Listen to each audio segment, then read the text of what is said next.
The following organizations have provided funding for this Into the Outdoors television series.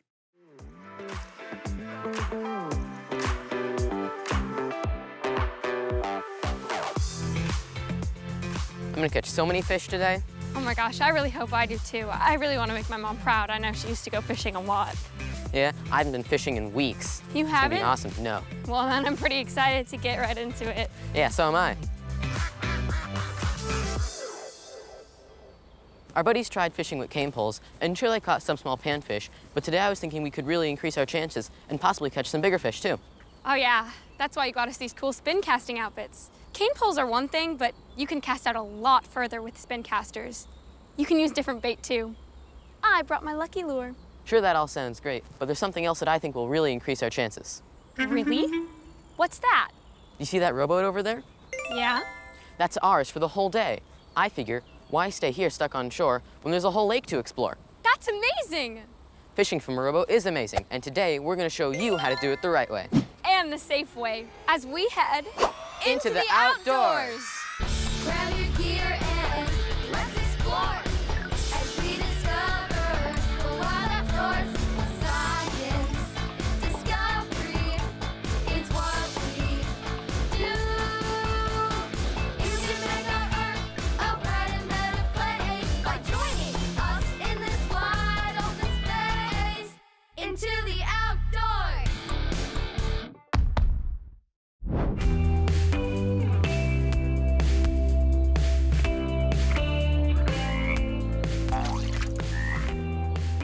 I can't believe you got us this rowboat. Let's get going. Whoa, hold on. There's some stuff we need to take care of before we can get in the boat. Like what? First off, we're not even wearing our PFDs. I'm sorry, our PF what's? PFDs, personal flotation devices. They're life jackets. Wearing a U.S. Coast Guard approved life jacket is the simplest life-saving strategy for boaters and anglers like us. Basically, without these on and secured, we're not even touching that boat. Oh, I get it. Of course you need a life jacket to get on a boat.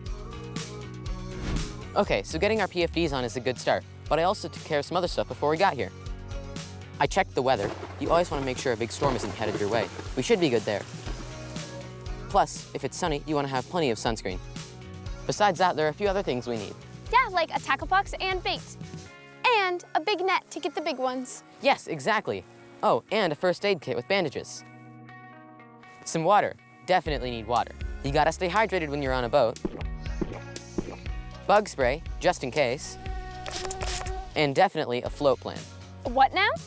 Basically, a piece of paper that says what your boat looks like, where you're going, how many people are on the boat, and when you plan on getting back to shore. There are plenty of examples online. I filled out one earlier and gave it to my parents and the guy at the park office. It's always important to let a parent or guardian know where you're going, so you can get the green light for your next fishing adventure. Let's roll. Don't you mean let's row? Seriously?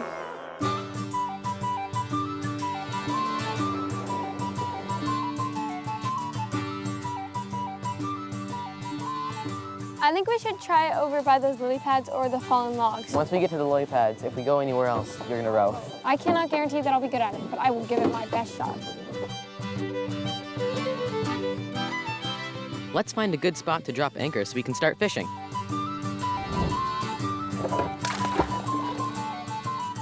Hey, Solomon, if you show me the right way to hook the worm, I'll bait my own hook for the rest of the day. Sure thing, just watch. Here you go, your worm is all good to go. Thanks, Solomon.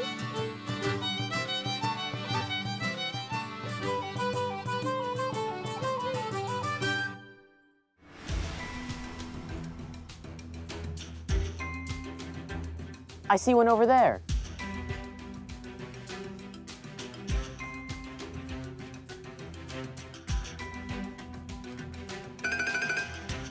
Oh my gosh, wait, I think I got one maybe. No, that's a weed. Dang it.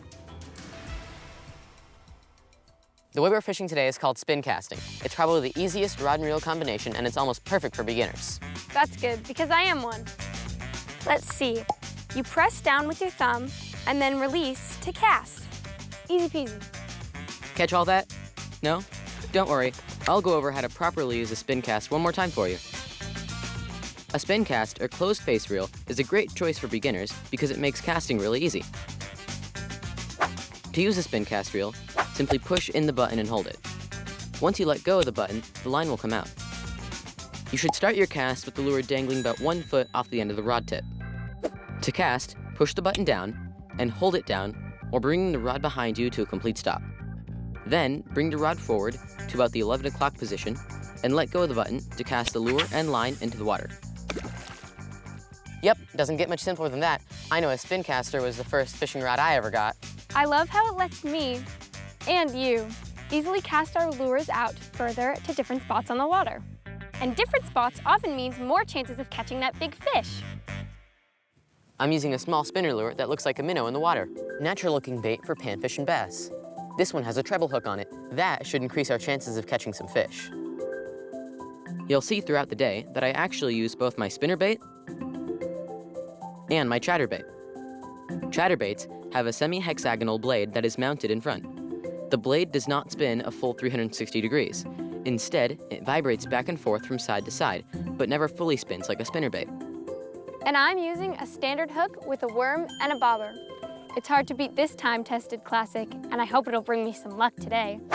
I see. My spinner lure versus the old worm on a hook rig. Sounds like a fishing experiment in the making. Let's get back to the action and find out what works. Think we're gonna see a lot of fish today? I sure hope so. I would love to catch a bunch to eat later.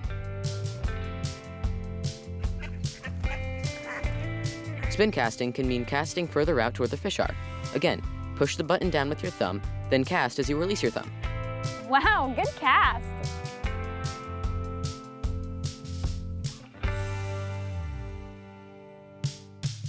Let's see. If I cast over there by that stump, maybe I can catch a fish before Solomon.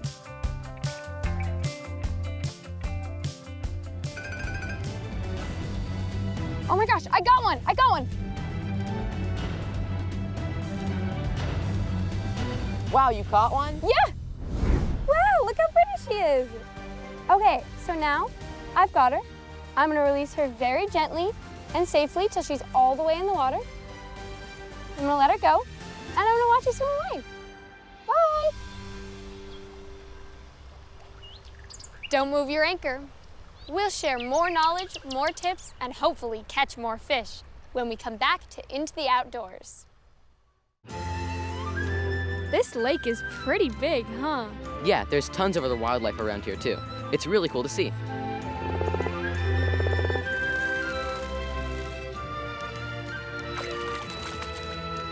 All right, time to put my own worm on and give this another go. One of the challenges when fishing is locating where the fish are hanging out and what they're feeding on. So when you first get to a pond or lake, it's important to look for fishy-looking spots. And that usually means places where fish can find cover and food, such as under lily pads, around down trees or logs, maybe under or near a dock, by underwater structures like rock piles or drop-offs.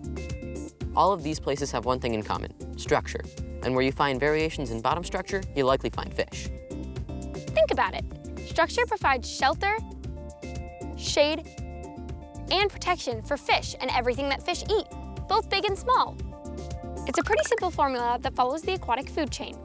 Weeds and sunken logs attract aquatic insects that can attract crayfish, minnows, and frogs that in turn attract bigger fish that eat them, and even really big fish that consume them.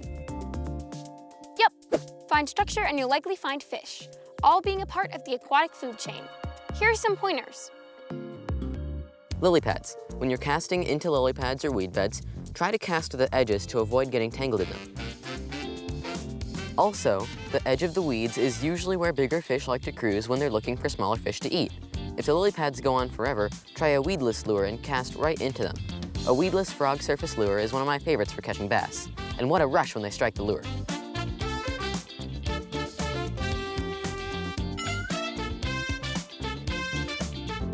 Sunken trees. If you see a sunken tree, that's probably where you want to be, because fish love hanging out by them. But it's not just down trees. Check near rocks, branches, sunken logs, and stumps as well. Docks. Have you ever walked out on a dock and watched the fish swim from it? That's because the dock can not only hide them, but it provides good shelter from the sun. So docks are a great place to fish from at any time of the day. Just be sure to sneak out on the dock quietly. Overhanging trees or bushes. Trees on shore that overhang the water provide cover from fish-eating birds, and insects often fall from trees into the water. Protection and a food source? That's a win-win for fish, and a win-win for savvy anglers. Like you and me. Besides fishy spots, there are a lot of other variables when trying to catch fish. For example, one thing I always pay attention to is what type of line I'm using. This is a 6-pound mono line. 6 pounds means that's how much resistance it can withstand before snapping. And 6 pounds of resistance can probably handle most fish in this lake. Most fish in this lake? How would you know that? We've never even been here before. Funny you should ask. I got serious and used a fishing app. Interactive fishing apps like this help you learn about local or distant waters, especially if you've never fished there before. You can find out what people are catching, make fishing connections, and learn different fishing techniques, everywhere from your local pond to the middle of the farthest ocean. The short story is that it offers a lot of helpful information that can save you time and frustration, like what species of fish people are catching on what types of lures or baits, and in what locations. It even shows you nearby lakes that maybe you don't know about. And remember how we talked about how bottom structure is key? This fishing app provides maps for every body of water with specific layers of the various catches, waypoints, and even depth contours like the drop-offs in this lake. It's a kid-friendly app, but make sure your parents are okay with it first before you download it. Not only does it help you catch fish, but fishing apps can also help you plan your next adventure from the comfort of your own home by making you and your fishing buddies aware of fishing spots you might not have even known about. Of course, you don't always need a brainy fishing app like this when you're fishing, but on the other hand, it's smart success insurance to have at your fingertips if you're not catching anything. Wow, fishing technology sure has come a long way, and honestly, so have my fishing skills. Check it out.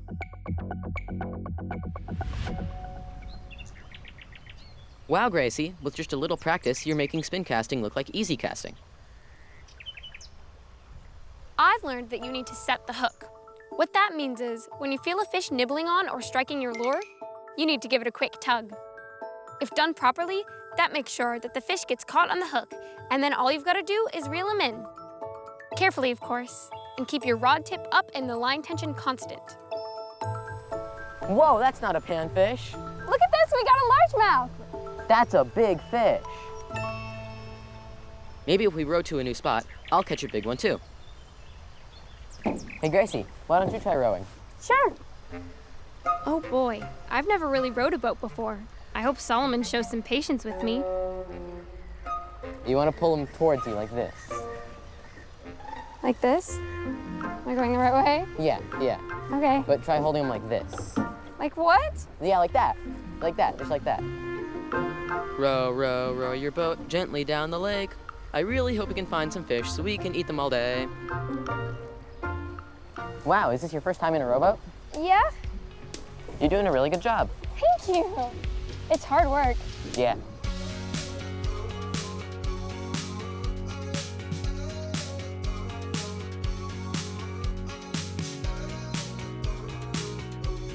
Don't row off into the sunset yet. We'll share even more fishing tips when we come back with more Into the Outdoors.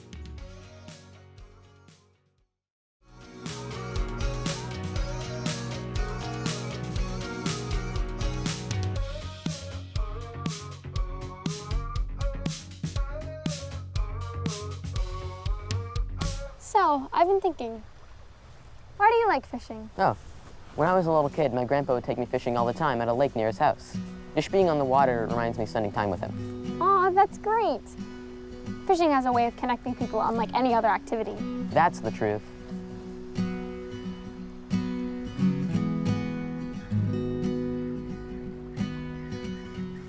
Hey, you know what? I never asked you. Why do you like fishing? Oh, well, I really like the peace and quiet.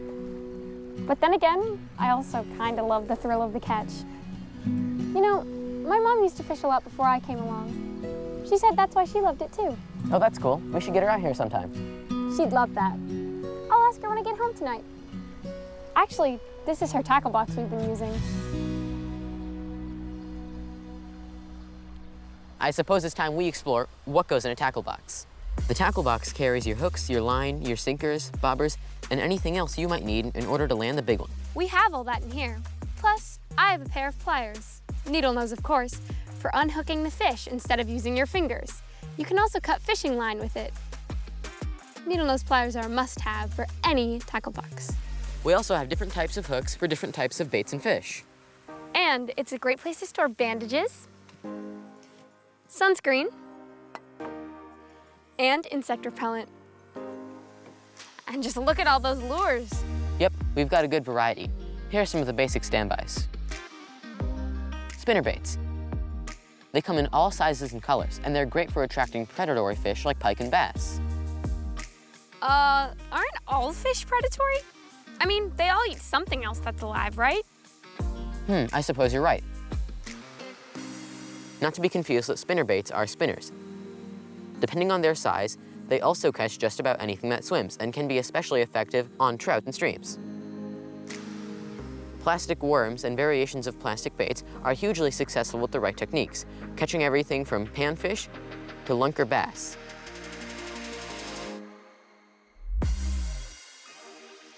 Minnow lures that mimic the size, shape, color, and swimming action of a real minnow are easy to cast. You can vary their swimming speed, and that can work wonders on those bigger predatory species, like muskie, pike, bass, and walleye. Spoons have been around for ages, and still remain a good bet for fish big or small, depending on the size of the spoon. Plus, they also make weedless styles for casting into lily pads or weed beds where bigger fish lurk. When do you use each one? Well, that all depends on what type of fish I'm catching, what the weather's like, where I'm fishing, and in my case, a lot of trial and error. But that's half the fun.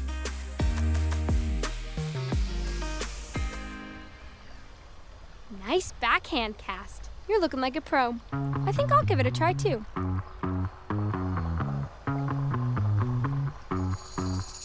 Look who's casting like a pro now. Way to go. Thanks. Who needs the gym? This rowing has to build muscles. Oh yeah, don't forget to check out regulations for boat registration, even if it's a rowboat. It's getting pretty hot out. We should make sure we drink more water. Good idea.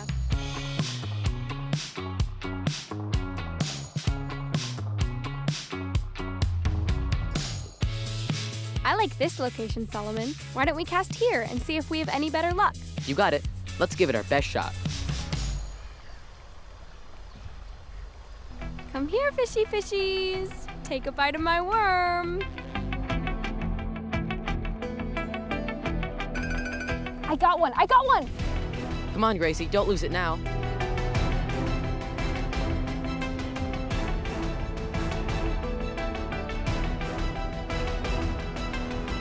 Wow, nice catch. I got him. Okay, I'm gonna release you very nicely back into the water. Bye. Have you ever kept the fish you've caught?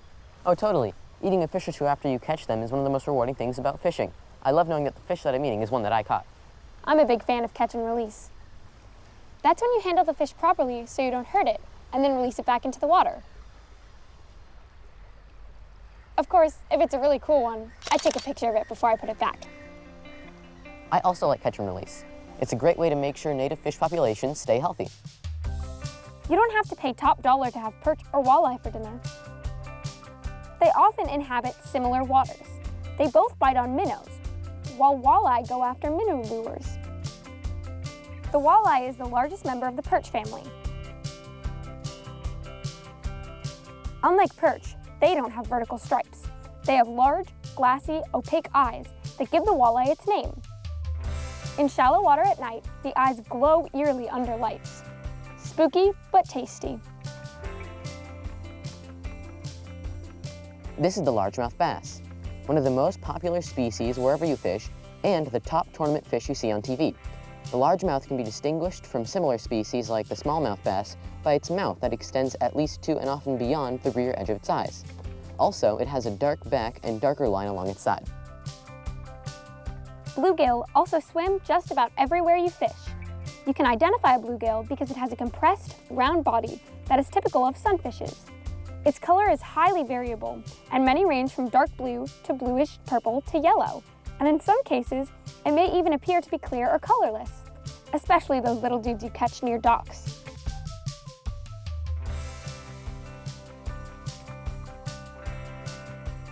I think we should try catching some bigger species of fish. How about we try going over to those lily pads over there? Don't drift away. We'll see if our next fishy spot brings us the big one. It's almost time to head back home, Gracie. Try casting over there, and let's see if we catch a couple more before we have to head back. All right, sounds like a plan.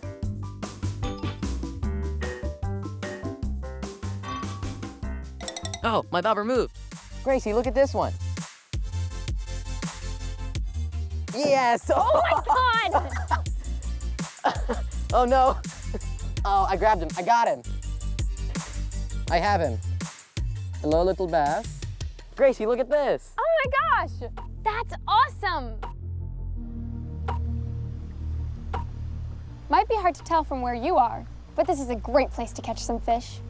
There's some down logs over there, some lily pads over there, and hopefully some bass just waiting for us to catch them.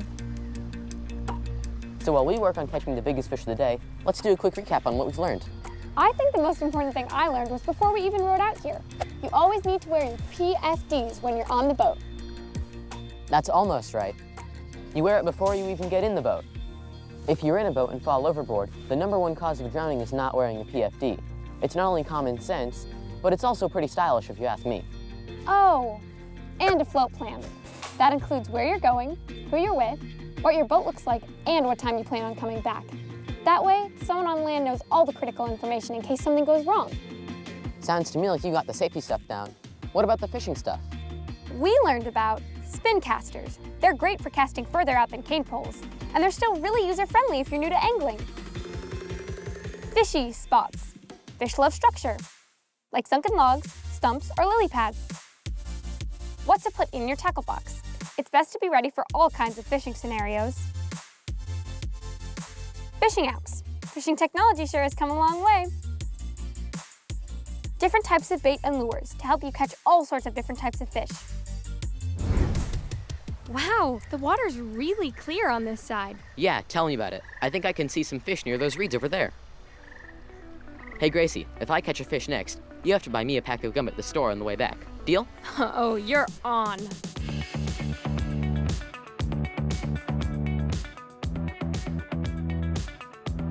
Oh, I think I got one on the hook.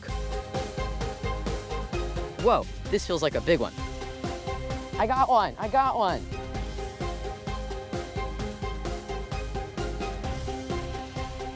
I caught one. He's a big one. Yeah, that's a largemouth bass. Yeah. There we Oh go. my gosh, he's huge. Hello, fishy. He's so pretty. All right, release time. Yep. And then there. He's going. All right, time to head back. Okay, it's just gonna be a straight shot back. Yep.